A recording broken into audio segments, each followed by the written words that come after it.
शिक्षणबाट विद्यार्थीहरूले सिक्ने गर्दछ, संस्कार सिक्ने गर्दछ र उसले आफ्नो भविष्य नयाँ सिराबाट अगाडि बढाउने प्रेरणा प्राप्त गर्ने गर्दछ।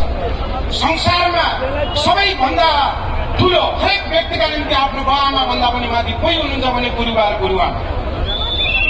राज्यले, सरकारले हाम्रा गुरुहरूलाई जुन हिसाबले सम्मान गर्नु पर्थ्यो त्यो सम्मान गर्न सकेको छैन। निकै लामो समय भयो।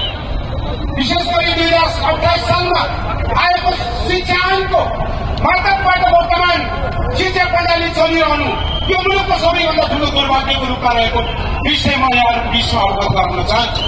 हामीले बहुदलीय प्रजातन्त्र ल्यायौँ 46 सालमा 65-63 आन्दोलनबाट संघीय लोकतान्त्रिक गणतन्त्रको व्यवस्था ल्यायौँ। आज संविधानको धारा 31 मा मौलिक अधिकारको व्यवस्था गरिएको छ।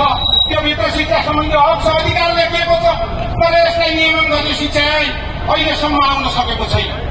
यो आउन नसकेका कारण आज असंख्य शिक्षकहरूले आफ्नो पेसाको ग्यारेन्टी प्राप्त गर्न सक्नु भएको छैन।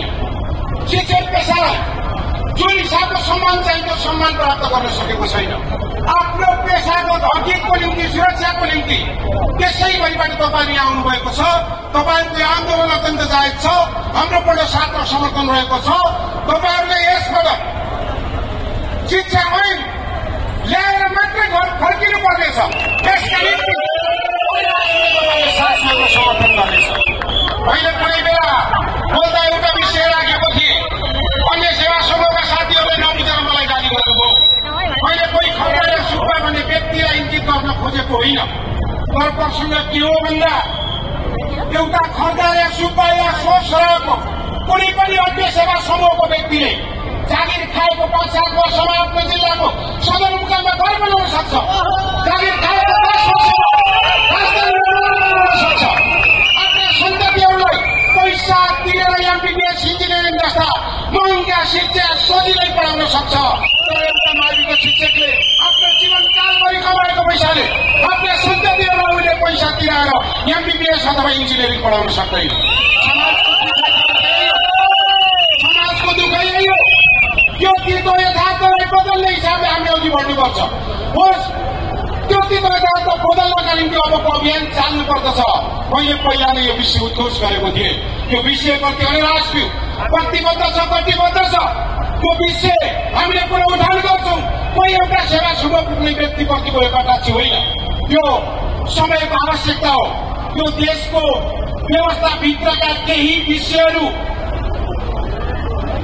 समावेशी नभएका कारण, सम्मानजनक नभएका कारण यो खालको अवस्था आएको यसलाई परिमार्जन गर्नुपर्दछ भनेर हाम्रो आवाज रहेको छ। तपाईँहरूको जुन आवाज हाम्रो आवाज त्यही हो। मैले यो प्रसङ्ग यहाँको बिचमा मैले किन ल्याएको भन्दा त्यसै गरिका गुरुहरूले सिकाएको शिक्षाबाट सिकेर आज तपाईँहरूका कैयौँ चेलाहरू आज संसद भवनमा हुनुहुन्छ, सांसद हुनुहुन्छ, मन्त्री हुनुहुन्छ, विभिन्न पालिकाका प्रमुख हुनुहुन्छ। कृषि र ब्युरोक्रेसीको नेतृत्व तपाईँहरूकै चेलाहरूले गरिरहनु भएको छ। तपाईँहरूका सन्ततिहरू चेलाहरूले तपाईँको आवाज बोल्न सक्नु भएको छैन। मैले यस कारणले यो विषय उठान गरेको। नीतिगत तहको नेतृत्व गर्ने ठाउँमा रहेका नेपाल सरकारका उच्च पदस्थ अधिकारीहरू पनि हिजो विद्यालयमै पढ्नुभएको थियो। उहाँहरूलाई पनि तपाईँहरू जस्तै शिक्षक गुरुआमाले पढाउनु भएको थियो। आफ्नो गुरुबा र गुरुआमाको दुःख उहाँहरूले नबुझेका कारण मैले यो कटाक्ष गरेको हो। यो कटाक्ष मात्रै होइन, यो